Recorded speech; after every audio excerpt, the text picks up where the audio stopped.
Salut et bienvenue dans cette seconde vidéo de l'heptalogie. Raft pour vous servir. Si vous regardez cette seconde vidéo de notre série, c'est que nous considérons que vous avez déjà vu la première vidéo. Si ce n'est pas le cas, je vous invite à mettre en pause cette vidéo et à rattraper la première. Premièrement parce que la théorie de la première vidéo sera un peu mentionnée ici, et deuxièmement parce que vous ne voulez pas briser mon petit cœur, pas vrai?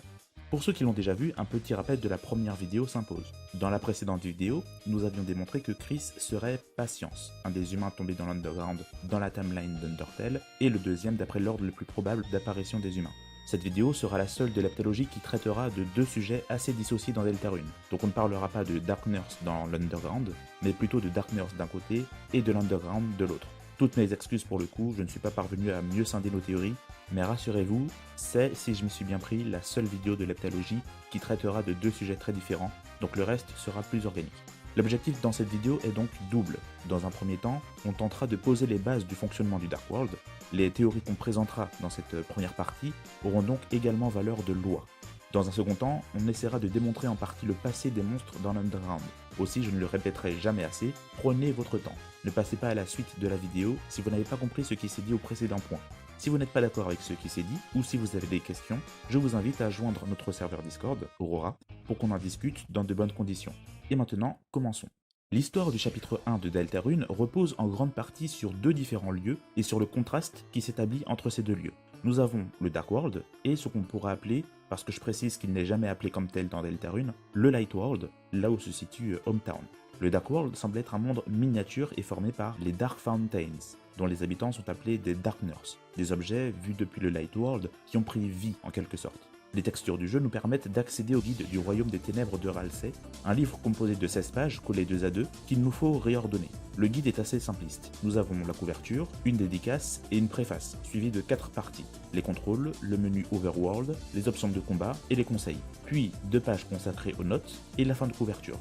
Vous remarquerez que ce guide est assez étrange à bien des niveaux. Il y a 2 pages 3, la page 5 qui manque, ce qui pourrait être dû à l'erreur de la page 3 en double. Mais en même temps, il y a un changement de numérotation des pages à partir de la page 6. Et de manière plus générale, Ralsei qui en sait un peu trop sur toutes ces mécaniques de jeu. Mais je ne m'intéresserai ici qu'à la dédicace et à la préface. La dédicace dit, je traduis, dédié au pilier infini de ténèbres qui donne forme à mon corps. Ralsei fait référence à la Dark Fountain de son royaume. Donc les Dark Nurse trouvent leur forme physique grâce aux Dark Fountains. Qu'en est-il de leur conscience, de leur vie? A-t-elle été créée en même temps que leur forme physique, ou a-t-elle existé bien avant? Quand on y réfléchit bien, la dédicace de Ralsei pourrait sous-entendre que Ralsei était déjà conscient lorsque sa Dark Fountain lui a donné forme. Quant à Chum, le marchand du field, il nous dit « Il y a bien longtemps, les Dark Nurse vivaient en harmonie avec les Light Nurse, ils étaient nos dieux, nos protecteurs, nos créateurs, ceux qui nous donnèrent notre raison d'être. Mais, un jour, nous fûmes tous laissés dans cette prison, et les Light Nurse ne revinrent jamais. » Chum nous dit être enfermé dans une prison. Mais quelle est cette prison? Ce ne peut pas être le château, vu que dans le Light World, il s'agit du placard, et l'objet associé à Chum est cette peluche, qui n'est pas dans le placard. Donc Chum ne nous parle pas du placard, mais bien de la salle tout entière. La salle abandonnée est donc la prison dont parle Chum. Et s'il compare cette salle de classe à une prison, c'est peut-être qu'il avait la mémoire du monde à l'extérieur de cette salle.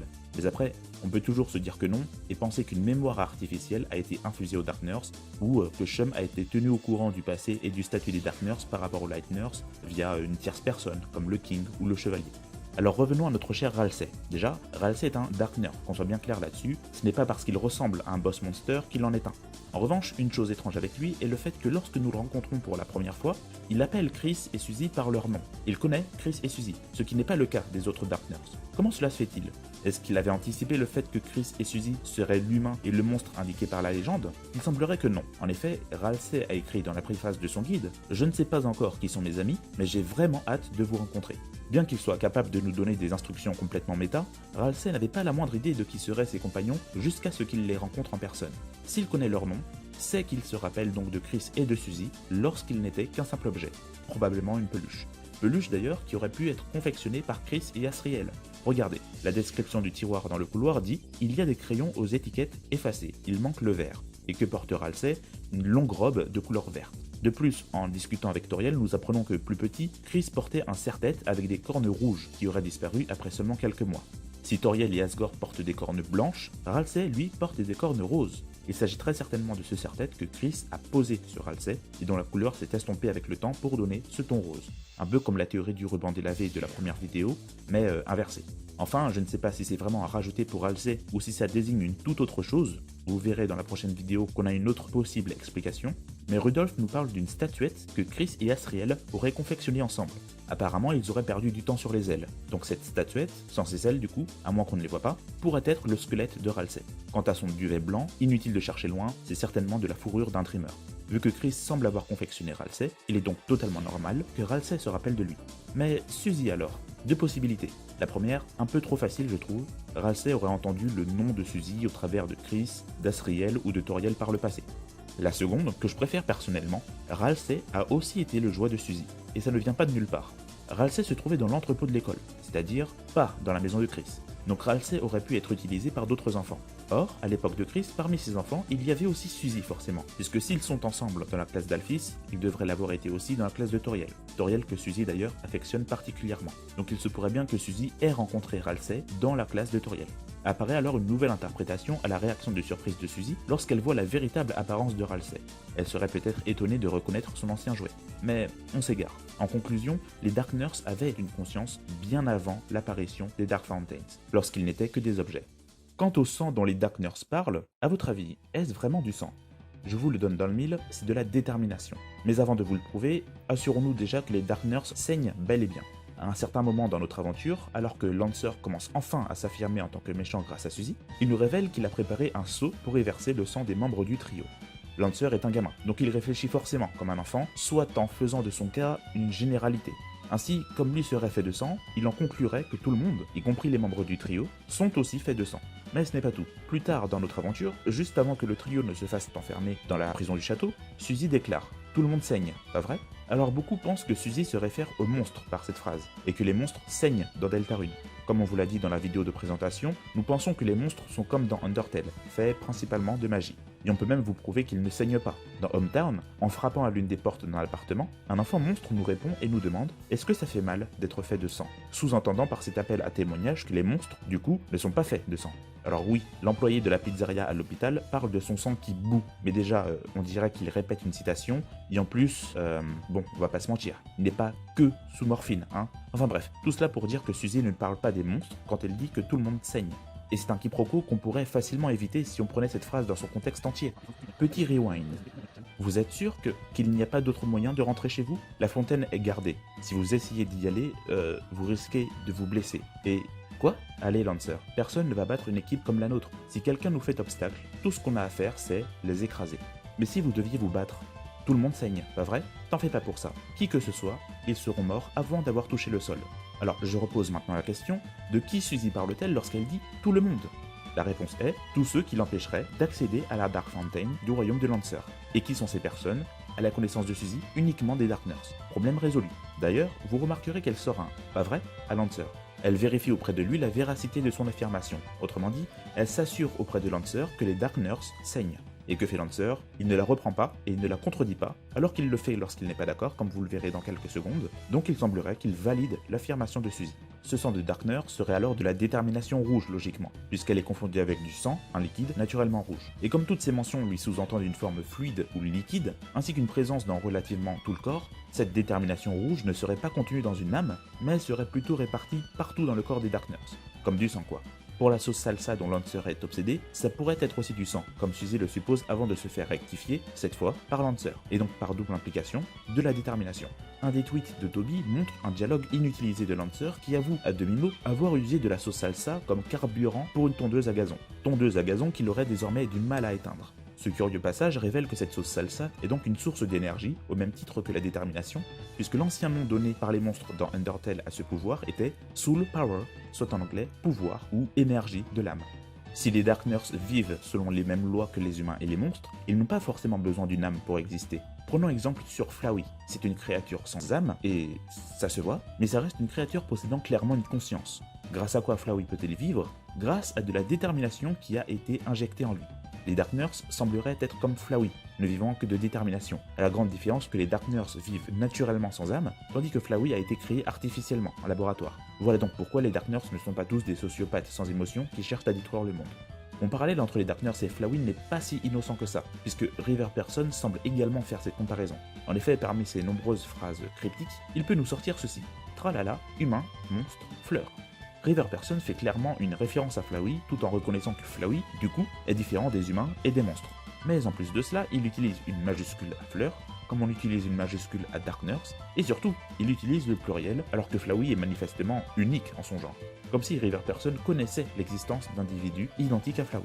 Quant au Face Set, les sprites à gauche des boîtes de dialogue, remarquez qu'il est en couleur pour les Darknurse, mais qu'il reste noir et blanc pour les monstres. Ce petit détail, bien que pas toujours utile pour distinguer monstres et Darknurse, comme on le verra dans une prochaine vidéo, joint notre toute récente conclusion si ces boîtes de dialogue reposent sur la même logique que les interfaces de combat dans Undertale. Aussi, la couleur des Darknurse sur leur Face Set serait due au fait que le corps des Darknurse est naturellement plus chargé en détermination que le corps des monstres. Ce qui fait sens puisqu'on vient de conclure que les Darknurse contiennent de la détermination rouge en eux, ce qui n'est pas le cas des monstres. Un certain objet semblerait d'ailleurs confirmer cette idée, le Earth's Donut, dont la description est sûrement le passage le plus compliqué du jeu à traduire, donc désolé d'avance pour la traduction pas très précise. Decker, pas vrai, petit jeu de mots entre donut et donut au passage pour ceux qui ne l'ont pas vu, c'est rempli d'une confiture rouge caoutchouteuse qui peut faire débat. Bon, pas très fier de cette trad, mais vous voyez où je veux en venir. Attardons-nous sur cette confiture rouge. C'est une confiture associée au cœur et que Suzy, encore une fois, confond avec du sang. A raison, selon le narrateur, puisque l'adjectif cloti qu'il utilise est dérivé du nom clot, qui est en quelque sorte un caillot de sang. Mais ce n'est pas tout, c'est l'un des deux seuls objets dont les soins varient selon les membres du Fun Gang. Hors combat par exemple, Chris ne gagne que 20 HP avec un Earth Donut, tandis que Halsey gagne 50 HP et Suzy 80 HP. Ses soins diffèrent légèrement pendant un combat, mais on reste sur les mêmes rapports. Chris gagne moins de HP que Halsey, qui gagne moins de HP que Suzy. Si cette confiture rouge est bien de la détermination comme on le pense, ça expliquerait parfaitement pourquoi nous avons cette différence de niveau de soins. Chaque membre appartient à une espèce différente. Chris est un humain, Suzy est un monstre et Halsey est un Darknurse. Nous venons de voir que les Darknurse devraient avoir naturellement plus de détermination que les monstres. Et les humains, eux, seraient toujours naturellement les êtres les plus déterminés d'entre les trois espèces, puisque comme l'âme rouge, un humain, parvient à sauvegarder, l'âme rouge devrait être l'être le plus déterminé du Dark World. Et c'est ce qui ferait que la consommation d'une même quantité de détermination donne 3 niveaux de soins différents. Vous ne voyez toujours pas? Essayons avec des nombres. Disons que Suzy a naturellement 10 unités de détermination en elle, que Halsey a 20 unités et que Chris en a 30. Ce ne sont pas de vraies valeurs, c'est juste pour donner un exemple en partant de cette idée de rapport de détermination. Imaginons que le Earth Donut donne, allez, 5 unités de détermination. Si Suzy consomme le Earth Donut, elle se retrouve avec 15 unités de détermination, soit une augmentation de 50%. Si Halsey le consomme, il finit par avoir 25 unités de détermination, soit une augmentation de 25%. Enfin, si Chris le consomme, il aura 35 unités de détermination, soit une augmentation d'environ 17%. Comme vous pouvez le voir, l'augmentation en détermination de Suzy est plus importante que celle de Halsey, et pareil pour Halsey, son augmentation est plus élevée que celle de Chris. Une même quantité de détermination représente beaucoup plus aux yeux de Suzy, qui a peu de détermination de base, que pour Chris, qui a déjà beaucoup de détermination de base, Halsey étant dans l'entre-deux. Et ce serait pour cela que les soins diffèrent entre les trois. Une question se pose alors au sujet des Darknurse. Comment de la détermination s'y retrouver soudainement dans ces objets? La meilleure réponse que nous ayons est la suivante. Ces objets sont principalement des jouets. Ils ont été chéris par les enfants d'Hometown, et ces sentiments positifs et forts se seraient matérialisés en détermination et en conscience. Oui, ça ressemble un peu à la Pixar Theory.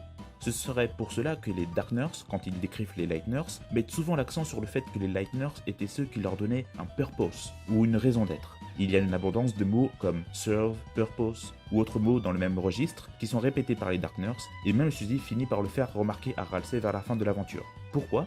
Parce que les Darknurse vivaient initialement du fait qu'ils avaient un rôle qui leur avait été donné et qu'ils étaient déterminés à remplir.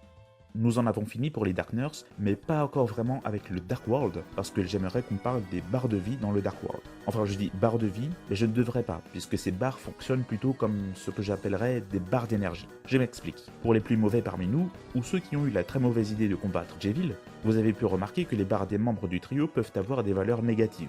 Il ne s'agit pas de leur barre de vie, mais plutôt de leur énergie. En effet, lorsque leurs HP sont nuls ou négatifs, nous voyons les personnages accroupis ou carrément disparus pour Halsey, puisqu'il perd potentiellement sa forme physique. En réalité, ils ne sont pas morts, ils sont juste étourdis ou trop fatigués pour combattre. Par ailleurs, s'ils sont dans cet état, chaque tour leur permet de regagner des HP, jusqu'à ce qu'ils soient de nouveau aptes à reprendre le combat, confirmant cette idée de barre d'énergie. Un autre exemple, c'est J-Vil. Une fois sa barre d'énergie vidée, il ne meurt pas, il est seulement épuisé et n'a plus envie de continuer à combattre. Quant à King et Lancer, ils n'ont pas de barre de vie, mais c'est plutôt dû au fait qu'il aurait été impossible pour Toby d'afficher leur barre de vie sans être contradictoire ou subjectif par rapport aux joueurs. Et puis de toute façon, ils en ont une sur l'interface de combat. En outre, dans Undertale, les barres de vie étaient liées à l'âme, puisque c'était notre âme qui prenait vraiment les dégâts. En revanche, dans le Dark World, les barres d'énergie ne fonctionnent pas selon cette mécanique d'âme, puisqu'on avait vu un peu plus tôt que les Darkners n'ont pas d'âme. Ces barres d'énergie fonctionnent selon le corps. On en parlera plus en détail dans la prochaine vidéo. Mais assez parlé du Dark World. Pour la suite de la vidéo, concentrons-nous sur le Light World. Façon de parler, bien entendu, puisque le terme Light World, je le répète encore une fois, n'est jamais mentionné une seule fois dans Deltarune. Je sais qu'une grande partie d'entre vous est persuadée que dans la timeline de Deltarune, il n'y a pas eu de guerre entre humains et monstres. Très bien, pourquoi pas. Seulement, toute cette hypothèse repose sur un non-dit, c'est-à-dire sur le fait que les monstres ne mentionnent ni l'Underground, ni la guerre entre monstres et humains, vu que cet événement a été la cause directe de l'exil des monstres dans l'Underground dans Undertale. Bien que possible, le non-dit ne constitue jamais seul un argument. Il faut plus. Et nous avons des éléments qui sembleraient indiquer le contraire, c'est-à-dire que les monstres auraient vécu dans l'Underground. Attention, je tiens à préciser quelque chose de très important. On va commencer à établir des liens entre les timelines d'Undertale et de Deltarune. On va déceler des points communs, faire des connexions, etc. Mais gardez à l'esprit que les timelines des deux mondes sont forcément au mieux parallèles. Undertale et Deltarune ne peuvent pas se situer sur la même timeline, c'est tout simplement impossible. Par exemple, si on met Deltarune avant Undertale sur la même timeline, ça ne passe pas parce que dans Deltarune, les monstres passeraient de la surface à l'Underground, et surtout, Gerson passerait de la mort à la vie. A l'inverse, si on met Undertale avant Deltarune, quelles que soient les routes d'Undertale, ça ne passe pas non plus, puisqu'Alphys et Undyne devraient se connaître dans Deltarune. Yasriel devrait être mort. Et là, je ne cite que quelques contradictions évidentes, parmi tant d'autres qui sont cachées sur de nombreux aspects dans les deux jeux. Donc peu importe les connexions qu'on fera, rappelez-vous que les deux timelines sont au mieux parallèles.